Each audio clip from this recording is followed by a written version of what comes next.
शुरू करें। वो म्यूज़िक बजाते ना, डा डा डा डा डा डा डा डा।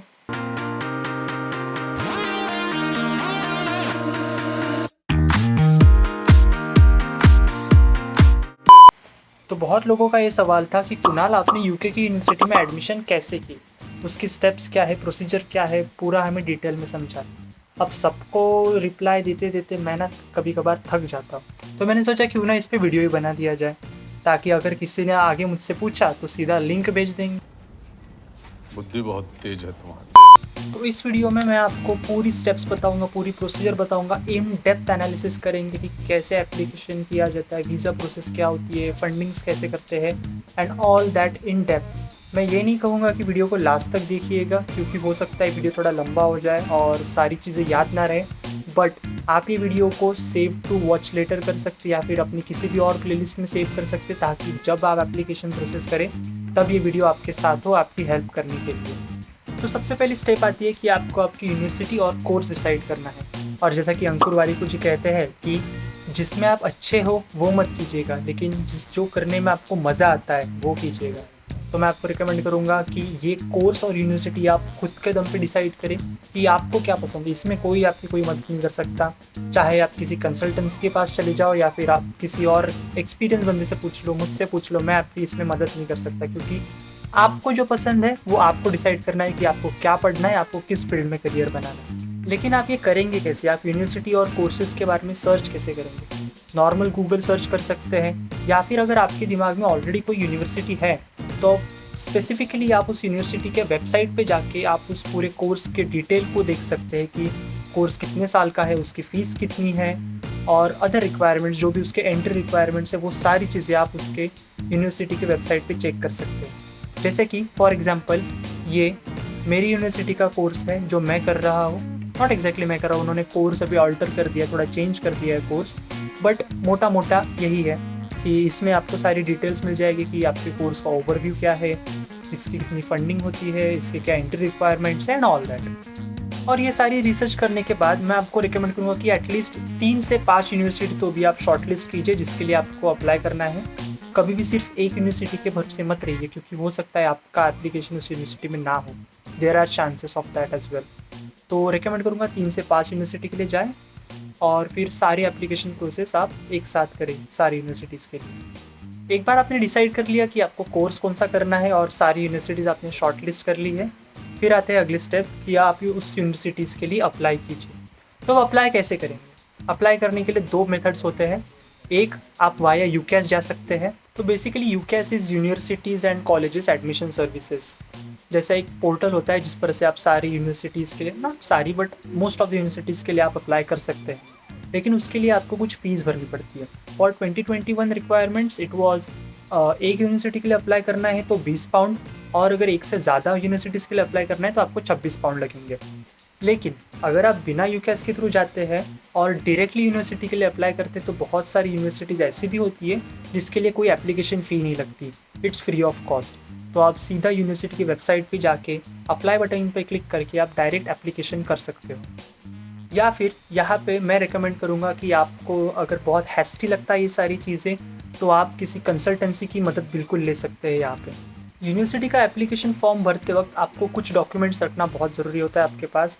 फॉर एग्जांपल आपके 10th की या 12th की मार्कशीट होगी, लेकिन उसके साथ साथ आपको 2 बहुत इंपॉर्टेंट डॉक्यूमेंट्स आपके साथ रहने चाहिए, that is LOR and SOP। अब ये LOR एंड SOP होते क्या है? LOR is letter of recommendation. आपके किसी भी प्रोफेसर से, प्रिंसिपल से, या कोई भी एक पर्सन जो एक अच्छे पोजीशन पे है, वो आपके लिए एक लेटर लिखता है ऑफ रिकमेंडेशन कि you are a bright student, you are a good student and you well deserve to be in that university. For example ये था मेरा LOR, लेटर ऑफ रिकमेंडेशन, जो मेरे 12th के कॉलेज के वाइस प्रिंसिपल ने मुझे लिख के दिया था। ये तो हो गई LOR की बात। अब बात करते हैं SOP की। SOP एक्चुअली होता क्या है? SOP होता है स्टेटमेंट ऑफ पर्पस। तो यहाँ पे यूनिवर्सिटीज़ को आपके तरफ से ये आपका खुद का लिखा हुआ होना चाहिए, नो प्लेजरिज्म इन दिस, कि इसका आपका पर्पस क्या है इस यूनिवर्सिटी में आने का, इस कोर्स पढ़ने का।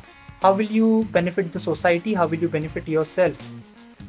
अगर आप श्योर नहीं है कि LOR और SOP कैसे लिखे जाते हैं, तो मैं कुछ एग्जाम्पल्स के लिए आपको लिंक डिस्क्रिप्शन में दे दूंगा, या फिर आप सिंपली गूगल सर्च भी कर सकते हैं, आपको बहुत सारे LORs एंड SOP मिल जाएंगे। जब आपकी ये 2 इंपॉर्टेंट डॉक्यूमेंट्स रेडी हो जाए, एलओआर एंड एसओपी, तब आप प्रोसीड कर सकते हैं एप्लीकेशन के साथ। यूजुअली यूकेएस जो पोर्टल मैंने आपको बताया अंडरग्रेड के लिए, उसकी डेडलाइन यूजुअली होती है 15 जनवरी अर्ली एप्लीकेंट्स के लिए, लेकिन उसकी एक लेट डेडलाइन भी होती है, दैट इज़ 30 जून। मैंने पर्सनली लेट डेडलाइन में किया था, बट मैं आपको रिकमेंड करूँगा कि आप 15 जनवरी की अर्ली डेडलाइन के लिए कीजिए, ताकि आपको इनफ टाइम मिल सके आपके आईएलटीएस के प्रिपरेशन के लिए और वीज़ा के लिए। एक बार आपने पूरा एप्लीकेशन कर दिया या फिर आप किसी कंसल्टेंसी के मदद से आपने पूरा एप्लीकेशन कर दिया, तो आपको 15 से 30 दिन में आपको एक ऑफ़र लेटर आएगा यूनिवर्सिटीज़ की तरफ से।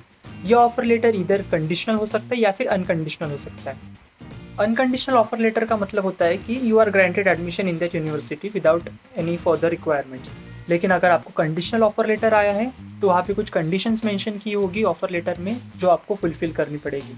कंडीशंस यूजुअली होती है कि आपका जो करंट कोर्स है वो आप कंप्लीट कीजिए जो आप पढ़ रहे हैं, या फिर होता है आईएलटीएस जो एग्ज़ाम होती है इंग्लिश टेस्टिंग की, उसमें आपको एक अच्छा बैंड चाहिए। अलग अलग एंट्री रिक्वायरमेंट्स होते हैं अलग अलग कोर्सेज़ के लिए, तो वो आप यूनिवर्सिटी के वेबसाइट पे चेक कर सकते हैं कि आपके कोर्स के लिए आईएलटीएस की रिक्वायरमेंट है या नहीं है, और अगर है तो कितनी है। एक बार जब आप सारी कंडीशंस फुलफ़िल कर देंगे, फिर आपको एक अनकंडीशनल ऑफ़र लेटर आएगी यूनिवर्सिटी की तरफ से, और फिर आपको एक डिपॉजिट अमाउंट पे करनी पड़ेगी यूनिवर्सिटी के लिए, ताकि आप आपकी एडमिशन कंफर्म कर सकें। एक बार आपने डिपॉजिट अमाउंट पे कर दी कि आपकी एडमिशन कंफर्म हो जाएगी, और उस कंफर्मेशन के लिए आपको एक कैश लेटर आएगा यूनिवर्सिटी की तरफ से। CAS letter is basically confirmation of acceptance for studies.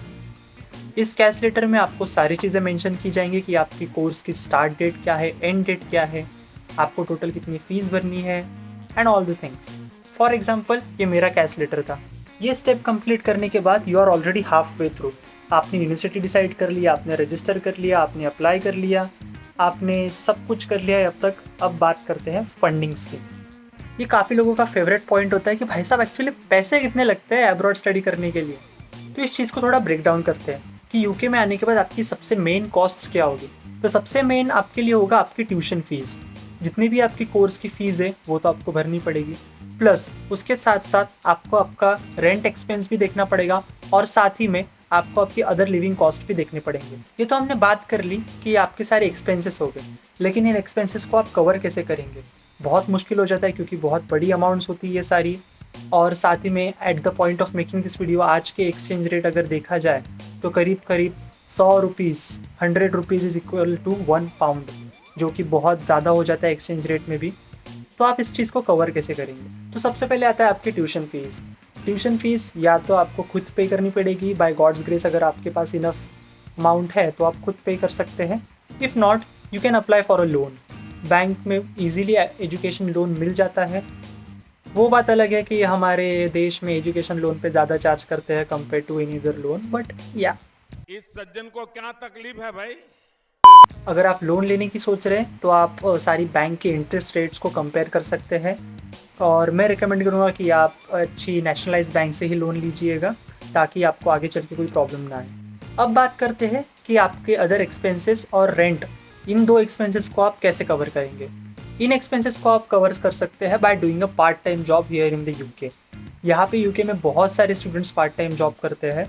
आपके वीज़ा के अनुसार आप एक हफ्ते में 20 घंटे काम कर सकते हैं, और यहाँ के नेशनल मिनिमम वेज के हिसाब से आपको इनफ अमाउंट मिल जाता है, ताकि आप अपने रेंट और आपके लिविंग एक्सपेंसेस आप कवर कर सकें। और साथ ही में एक बोनस बात ये भी है कि जब आपकी हॉलीडे पीरियड हो, जैसे कि क्रिसमस के हॉलीडेज़ होते हैं, या फिर अदर समर हॉलीडेज़ या फिर ईस्टर हॉलीडेज़ होते हैं, तब आप फुल टाइम काम भी कर सकते हैं। आपको कोई 20 आवर्स की रिस्ट्रिक्शन नहीं होती है, तो तब आप और पैसा बना सकते हैं। और अगर आप चाहते हैं कि मैं इन सारे एक्सपेंसेस पे, सारे लिविंग कॉस्ट पे एक सेपरेट वीडियो बनाऊँ, तो प्लीज़ मुझे नीचे कमेंट सेक्शन में ज़रूर बताइएगा, मैं उस पर एक स्पेशल सेपरेट वीडियो बनाऊँगा। अब इन सारे अपनी फ़ीस के बारे में जान लिया, लेकिन इसमें कुछ कम कर सकते हैं क्या भाई? जी हाँ, बिल्कुल कम कर सकते हैं। कैसे कम कर सकते हैं? Through scholarships. बहुत सारी स्कॉलरशिप्स अवेलेबल होती है यूके में स्टडी करने के लिए। आपको स्कॉलरशिप्स मिल सकती है ब्रिटिश काउंसिल की तरफ से, वाइस चांसलर की तरफ से, या फिर आपकी यूनिवर्सिटी की तरफ से भी मिल सकती है। मैं नीचे लिंक दे दूंगा डिस्क्रिप्शन में, जहाँ पे आप बहुत सारी स्कॉलरशिप एक्सप्लोर कर सकते हैं। एंड आई नो ये सारी चीज़ें बहुत ही हेक्टिक हो सकती है, क्योंकि बहुत बड़ी अमाउंट्स होती है, लेकिन मैं आपको रिकमेंड करूँगा कि आप इन सारी चीज़ों को एज एन एक्सपेंस ना देखते हुए as an investment in future देखें, कि आप अपने खुद के अंदर इन्वेस्ट कर रहे हैं और इसका आउटकम आपको ज़रूर मिलेगा। अब आपको सारी चीज़ें पता है कि आपको एग्जैक्टली कितनी टोटल अमाउंट लगने वाली है टू स्टडी इन यूके, लेकिन वीज़ा के लिए अप्लाई करने से पहले आपको ये पूरी अमाउंट आपके बैंक अकाउंट में शो करनी पड़ती है 28 डेज़ के लिए। तो एग्जैक्टली ये 28 डेज़ का रूल होता क्या है, इसे जानते हैं। वीज़ा एप्लीकेशन के लिए आपको ये दिखाना पड़ता है कि आपके बैंक अकाउंट में आपके पास इनफ फंडिंग है, और इस फंडिंग में क्या क्या कवर होता है, आपकी main tuition fees plus 9 month का आपका लिविंग एक्सपेंसेस। ये सारी टोटल अमाउंट जो मिला के जो अमाउंट आएगी वो आपको 28 दिन के लिए अपने बैंक में रखनी पड़ती है, और आप इस चीज़ को छूइएगा मत, क्योंकि ये अमाउंट आपकी एक दिन के लिए भी नीचे नहीं गिर सकती है। अगर नीचे गिरी कंपेयर टू रिक्वायर्ड अमाउंट तो हो सकता है आपका वीज़ा एप्लीकेशन सक्सेसफुल ना हो। तो मैं रेकमेंड करूँगा कि थोड़ा एक्स्ट्रा पैसे भी उसमें डाल के रखें because of the exchange rate. हो सकता है डे 1 जब आपने पैसे डाले हैं बैंक अकाउंट में to show it for 28 days sorry, तब हो सकता है एक्सचेंज रेट कुछ अराउंड 98 रहा हो, लेकिन 28 दिन आते आते एक्सचेंज रेट बढ़ के 101 हो गया है। इसीलिए मैं रिकमेंड करूँगा कि थोड़े एक्स्ट्रा पैसे उसमें डाल के रखिएगा ताकि आपके वीज़ा एप्लीकेशन में कोई प्रॉब्लम ना आए। और ये 28 दिन की फंडिंग आप इजीली आपके बैंक स्टेटमेंट पे, आपके पासबुक पे आप इजीली दिखा सकते हैं वाइल द वीज़ा प्रोसेस। अब बात करते हैं वीज़ा प्रोसेस के बारे में। वीज़ा प्रोसेस के लिए आपको अप्लाई करना पड़ेगा यूके के गवर्नमेंट के वेबसाइट पे, दैट इज़ gov.uk। ये एप्लीकेशन बहुत ही सिंपल होता है। इसमें आपको आपकी बेसिक चीज़ें डालनी पड़ती है, फॉर एग्जांपल आपका नाम, आपकी बर्थ डेट, और कुछ क्वेश्चंस पूछते हैं उसका आपको सही सही जवाब देना होता है। लेकिन अब बात आती है कि उसके साथ और क्या क्या डॉक्यूमेंट्स रिक्वायर्ड है। तो उसके साथ साथ आपको आपका कैश लेटर जो आपको यूनिवर्सिटी की तरफ से मिला है, आपका पासपोर्ट, आपका IELTS का सर्टिफिकेट अगर नीडेड है यूनिवर्सिटी के लिए, तो ये सारी चीज़ें आपको आपके साथ रखनी पड़ती है। साथ ही साथ आपको IHS इंटरनेशनल हेल्थ सरचार्ज के लिए आपको 300 पाउंड भरने पड़ते हैं पर ईयर, जितने भी साल का आपका कोर्स होगा उस हिसाब से। इसी के साथ आपको एक मेडिकल टेस्ट भी करवानी पड़ती है TB की। ये यूजुअली किसी भी एक अच्छे हॉस्पिटल में हो जाती है, और साथ ही साथ इसका सर्टिफिकेट भी ज़रूरी होता है when you get for the visa appointment. तो जब आप ये एप्लीकेशन फॉर्म पूरा करेंगे तब आप एक वीज़ा के लिए अपॉइंटमेंट बुक करेंगे, जो भी आपके नियरेस्ट सिटी में अवेलेबल होगा उसके लिए आप बुक कीजिए। और अपॉइंटमेंट के लिए ये सारे डॉक्यूमेंट्स जो मैंने अभी बताए, और साथ ही साथ ये TB का मेडिकल सर्टिफिकेट, और आपका जो 28 डेज़ का जो बैलेंस था उसका एक प्रूफ आपको आपके साथ लेके जाना पड़ेगा। वीज़ा ऑफिस में बहुत ही सिंपल प्रोसीजर होते हैं, आपको बस स्टेप्स फॉलो करने पड़ते हैं जो भी वो लोग बताते हैं, and that is all about it. हाँ, हो सकता है कि आपका वीज़ा के लिए एक इंटरव्यू भी हो, मेरा नहीं हुआ था लेकिन कुछ लोगों का होता है। उसमें भी सिंपल क्वेश्चंस पूछते हैं कि आप यूके में क्यों जाना चाहते हो, आप ये कोर्स क्यों करना चाहते हो, and all sort of questions, ऐसी नॉर्मल यूजुअल क्वेश्चन। जब आप वीज़ा के लिए अपॉइंटमेंट बुक करते हो तब आपको कुछ एक अमाउंट पे करनी पड़ती है, और ये अमाउंट आपकी डिपेंड करती है डिपेंडिंग ऑन आपका कौन सा टाइप का वीज़ा है, आपका रेगुलर वीज़ा है या आपको प्रायोरिटी में वीज़ा चाहिए।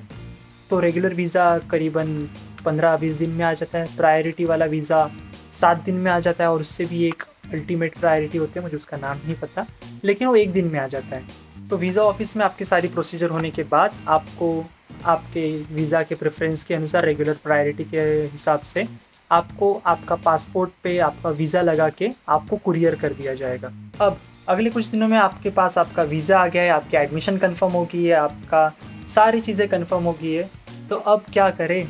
अब तो भाई साहब चलिए अब टिकट बुक करते हैं फ़्लाइट की, और अभी अकोमोडेशन बुक करते हैं।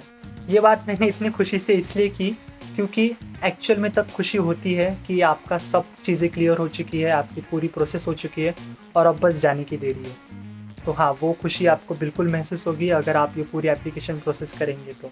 अब बात करते हैं अकोमोडेशन की। अकोमोडेशन बुक करने के लिए आप बहुत सारी वेबसाइट्स देख सकते हैं, जैसे rightmove.uk हो गया, या फिर आप यूनिवर्सिटी के वेबसाइट पे भी चेक कर सकते हैं। यूनिवर्सिटी के अकोमोडेशंस भी अवेलेबल होते हैं। जो भी आपको चीपेस्ट लगे, जो भी आपको सही लगे आपके लिए, वो आप बुक कर सकते हैं। यूजुअली अकोमोडेशंस से ज़्यादा जो हाउसेस होते हैं जो रेंट पे मिलते हैं वो ज़्यादा चीपर होते हैं। It's just my personal opinion, आपको इसके साथ जाने की ज़रूरत नहीं है। आप खुद कंपेयर कर सकते हैं कि आपको कौन सा अकोमोडेशन या फिर हाउस आपको सूटेबल है। ये सारी चीज़ें होने के बाद, अकोमोडेशन बुक करने के बाद, आप अपनी फ़्लाइट की टिकट्स बुक कर लीजिए, और फिर हैव अ हैप्पी जर्नी। और ये सारी प्रोसीजर में आपके पास एक और चीज़ होनी चाहिए जो बहुत ही इंपॉर्टेंट है, आई वुड से मोस्ट इम्पॉर्टेंट है, दैट इज़ करेज। आप में करेज होना चाहिए, आप में उतने गट्स होने चाहिए कि आप ये सारी प्रोसीजर करके घर से इतना दूर आके आप पढ़े। I would say take that leap. आप अपनी कंफर्ट जोन के बाहर निकलिए and just do it for your better future. तो बस आज की वीडियो में इतना ही। अगर ये पूरा वीडियो देखने के बाद या फिर आपके एप्लीकेशन प्रोसेस के दौरान आपको कोई भी डाउट्स आते हैं, I am more than happy to help. आप मुझे आपके क्वेश्चंस कमेंट सेक्शन में या फिर इंस्टाग्राम पे डीएम करके आप मुझे भेज सकते हैं। इंस्टाग्राम पे मैं यूजुअली जल्दी रिप्लाई देता हूँ कंपेयर टू कमेंट सेक्शन। तो आई वुड प्रीफर कि अगर आपके कोई इंपॉर्टेंट क्वेश्चन है, जल्दी रिप्लाई चाहिए, तो आप इंस्टाग्राम पे मुझे डीएम कीजिएगा। तो connect me on social media. अगर और कोई मदद चाहिए तो लेट मी नो। तब तक के लिए चलते हैं। I will see you guys in the next one.